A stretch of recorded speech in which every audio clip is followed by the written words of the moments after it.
Yeah. Okay, Will, the dynamic between two cops on patrol is very interesting, especially if they're from diverse backgrounds. Yes. Tell us about Joel and you in this film and the relationship you share as cops on patrol.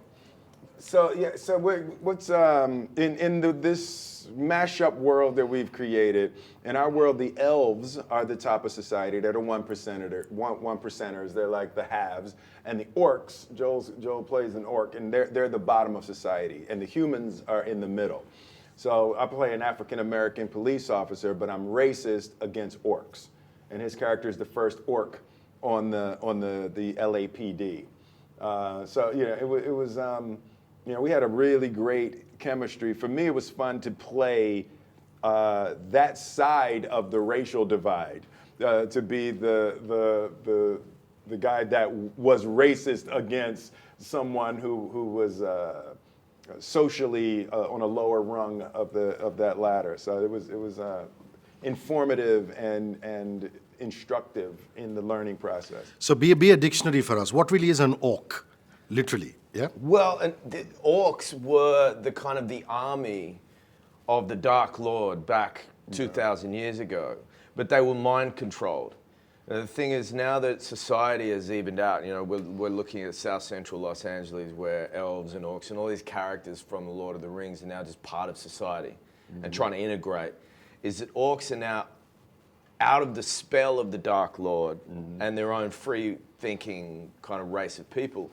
Yet they're still being judged for being mind controlled by the Dark Lord back in the day, and they're kind of, you know, standing around going, why do we still have to pay for this thing that we had no control over? Hold on a second, Joel. In all honesty, the orcs could have made a different decision. No, we were mind controlled. Yeah, okay. See, this is okay. Now I know the relationship between the cops. Might as well start filming That's the thing. They say, oh, we were mind controlled. That's why we tried to take over the world. We had no idea what we were doing. Yeah, no, the orcs made a decision to join with the Dark Lord because they thought the Dark Lord was going to win the war. And then when the humans, using magic, defeated the Dark Lords, the orc were like, oh, we were mind controlled. This is why we're treated so badly in society. I'm going to come to the Smith family, and there's a lot of serious talent in there. Who's the most talented? Raw talent. Your wife Jada, your kids Jaden, Willow, all performers. Who's raw talent in His there? adopted son, Joel. Our adopted white son, Joel. Yeah, pick a favorite, Will. Yeah. Pick a favorite. I think it's me. Yeah. Well, it all filters down from there, right? No, you know, it's fun being in that family. It's like we have a lot of interesting dinner time conversations, and there's never a dull moment for sure.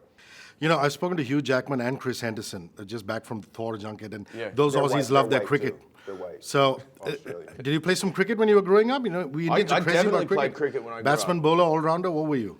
I thought I was a fast bowler, but you know, when I was 12, that isn't exactly that fast. But I grew up in the great era of Australian cricket, you know, with Lilly and Rod Marsh and all those guys. Jeff and Thompson. the Chappell brothers. So, you know, I got to experience some incredible games, you know, watch India and Australia play, watch West Indies play, you know.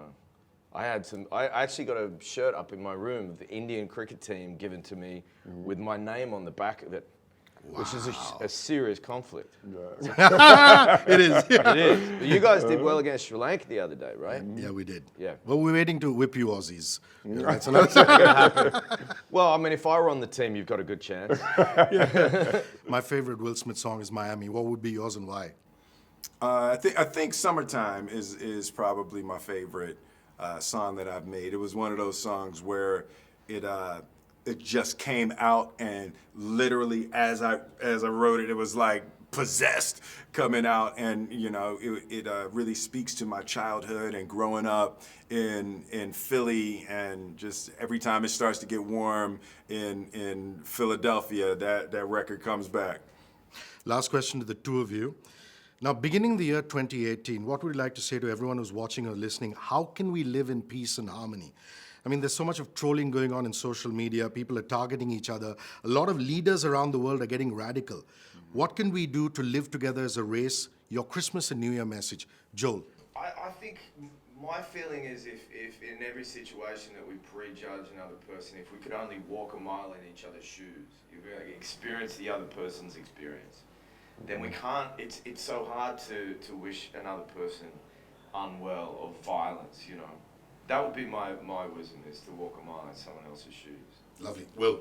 Yeah, I think it's similar. From I look at all relationships, individual and global, in terms of marriage. You know, and the work that my wife and I have done to stay married for 20 years, and it really comes down to a very simple idea of understanding.